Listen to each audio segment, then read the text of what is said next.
Hello and welcome back to Children's Reading Cove. Let's dive into Chapter 5 and learn all about the early Olympics.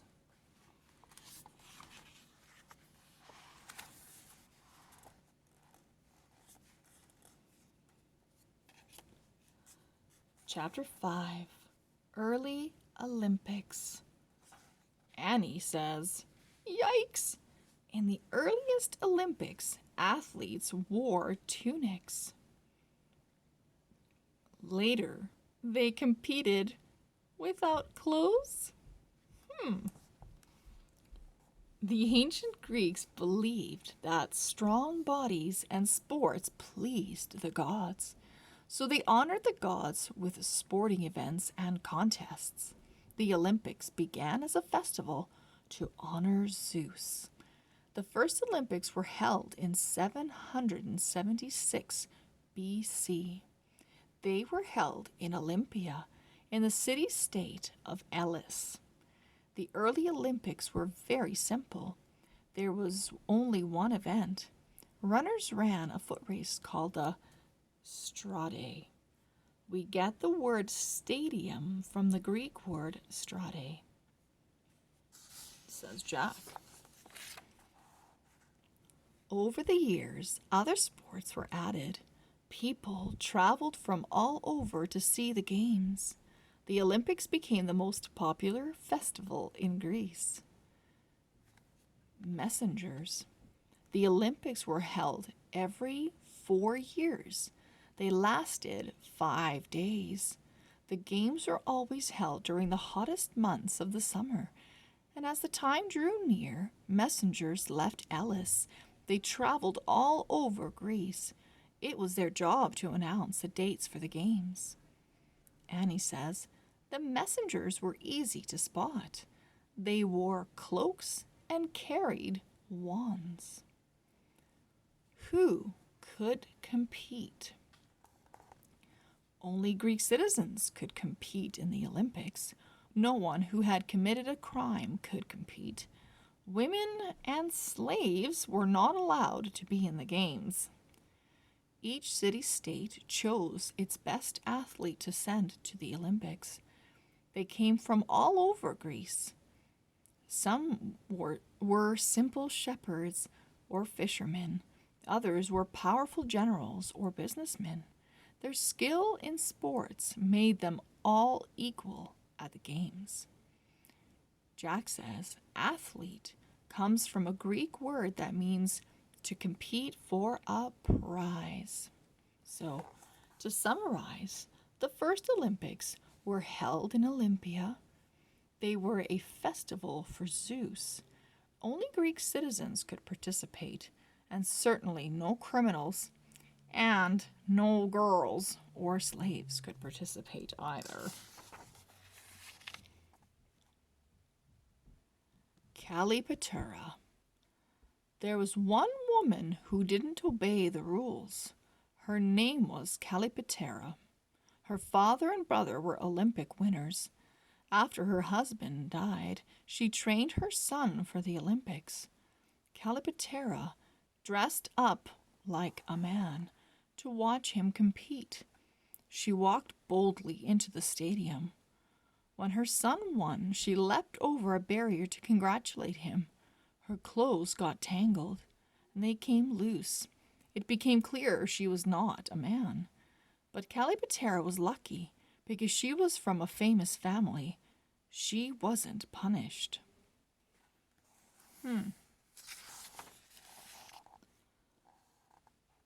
The Olympic truce.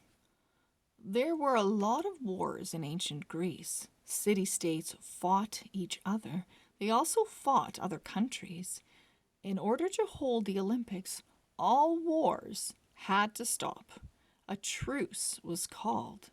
A truce means no fighting. These were the rules of the Olympic truce.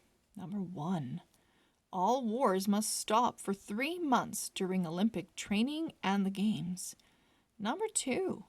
Armies and men with weapons cannot enter the Olympic grounds. Number 3. There is no death penalty during the Olympics. Imagine that. Number 4, athletes can pass safely through any city-state on their way to the games. Jack and Annie say, peace, not war. Training. Athletes trained 9 months at home before the Olympics began. They trained with coaches. Their coaches carried long sticks. They used them to point out the correct muscles to use. Some trainers liked their athletes to practice to flute music. They felt it gave them rhythm and grace.